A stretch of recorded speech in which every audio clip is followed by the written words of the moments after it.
Ол үшін біз ыдысымызға барлық сұйық заттарды қосып араластырып аламыз. Тұз, ерітілген сары май, сүт, жұмыртқа, бір жұмыртқа жетеді. Жұмыртқамызды қосып, құмшекерімізді ұмытпаймыз. Және яблочный уксус, яғни 6% кез келген уксусты қосып, венчиктің көмегімен немесе миксердің көмегімен жақсылап араластырып аламыз.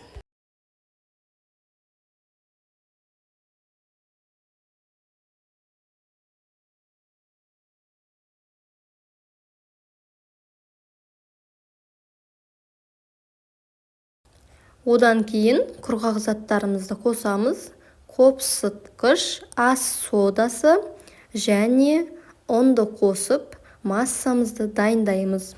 Әбден араластырып, қоймалжың болған кезде пісіруге дайын болады. Видеоның басында айтып кеткенімдей, венчикпен немесе миксердің көмегімен араластыруға болады. Ең бастысы, массамыз қоймалжың, ішінде түйіршіктерсіз бір келкі болғаны жақсы. Сонымен біздің массамыз дайын. Осындай қоймалжың күйде болу керек.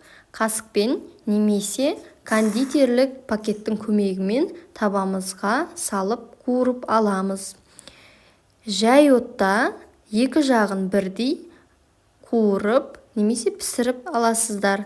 Табаңызды майласаңыз да болады, майламасаңыз да болады.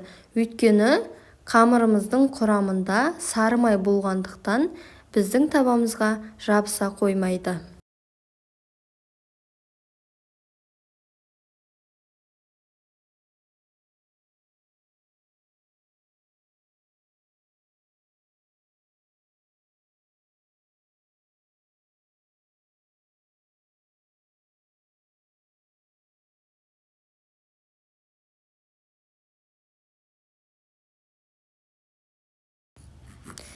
Бетінде пузырькилар, яғни түйіршіктер пайда болған уақыт, ол келесі бетін ауыстыруға болады деген сөз. Шпажканың көмегімен немесе вилканың көмегімен келесі бетіне аударып отырсаңыздар болады.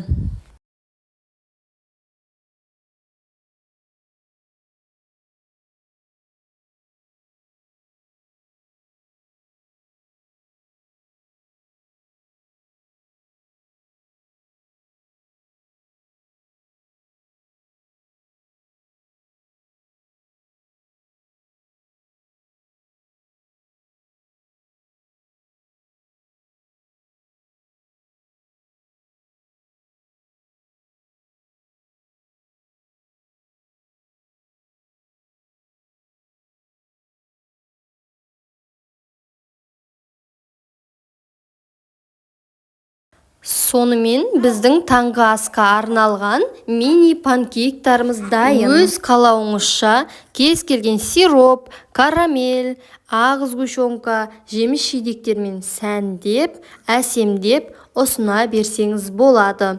Ас болсын, сіздермен бірге болған Нағима Бекболатова. Каналым оригинал рецепттер жазылып қолдап отырыңыздар.